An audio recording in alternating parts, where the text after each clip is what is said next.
Chapter 31. The Last Pages. I was more miserable than any definable possibility. Fear, dread, insecurity, all these words had left my personality for good after association with Kyra. No amount of trials or tribulations perturbed me with the strong psychological support that being with her gave me. I could take decisions and act in a balanced manner, come what may. But now, my whole world had turned topsy-turvy. Having her always around in a tiny radius of me, having her always to listen to me at any possible time of the 24 hours, having her always to go back to after every difficult task accomplished, having her always to help solve the problems that life threw at me. Oh, Kyra, being itself is impossible without you, I lamented. As a knee-jerk reaction, I got up and vehemently started rummaging every nook and corner of the room, hoping to find the pages. They and only they held the peace of my mind if it had to be returned in any way. I had to find them. If they existed and had escaped being destroyed, I would for sure.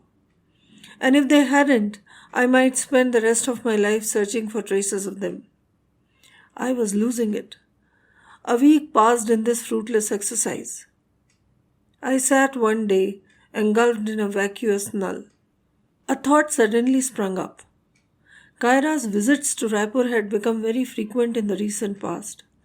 Could it be possible to find a clue there? Whatever it was, it had to have its root in Raipur, I concluded. I reached Raipur unannounced. Raj Bhaiya and Kyra's parents were happy to have me. I could imagine what they too were going through. They proposed for me to stay in the guest room, but I insisted on staying in Kyra's room, the room that she occupied for years before she left them to go with me, and that which was always kept ready for whenever she used to come home. It was spick and span even today. I hadn't frequented that room ever before. It had a strange welcoming ambience for me, as if it was Kyra herself delighted to have me. The room had been Kyra's soulmate for a long time, years before she had even met me. She grew to adulthood in it. Her feelings, her secrets, her joys, her sorrows, all impregnated the walls to stay there forever. I slept in Kyra's bed that night. It was the first that I could call a sleep in months now. I stayed in the room for most part of the next day, even dining at her study table. The posters, the photo frames, all had a story to tell. I too occupied one of them. If only the room could speak. I had so much to ask. Raj Bhaiya sat with me for tea in the evening. We talked about superficial topics only. I could not bring myself to ask him the queries that were bugging me. I would, maybe later, I decided. 2 cupboards, 1 large bookshelf, 1 study table with chair, and 1 simple bed. These were the only furniture sparsely filling the room. Raj Bhaiya told me the cupboards that served as her wardrobe also had stories to call their own. The older one was dearer to her and was always kept locked. Since childhood, she kept her personal things in it. It was strictly forbidden to be touched by anyone else except her mother, and that very rarely so. He told he had serious fights with Kyra on occasions when he threatened her teasingly to open and rummage through it. That cupboard and the rest of the room were untouched as before, even after she was gone. It was an unspoken rule that the whole family followed.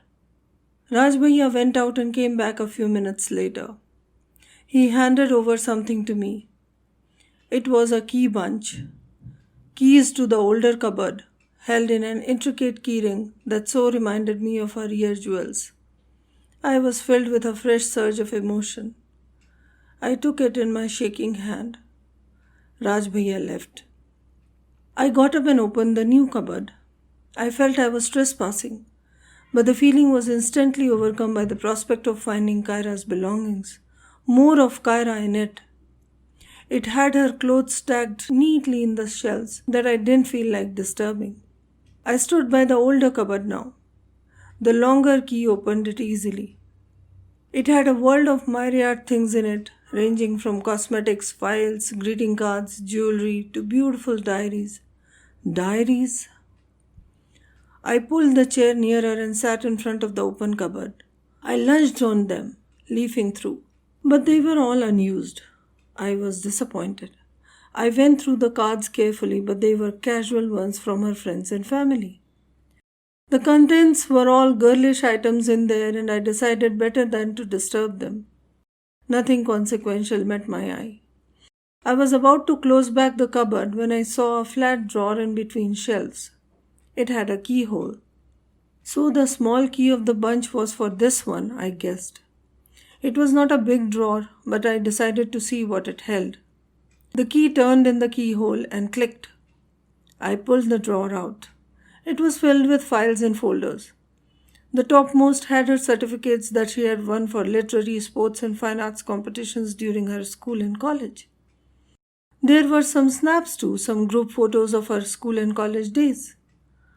I sat there with those photos in my hand, looking closely for a long time. Was it someone in here? I wondered. Not able to decipher anything, I sighed and put them back, trying to place the files and folders back in their places.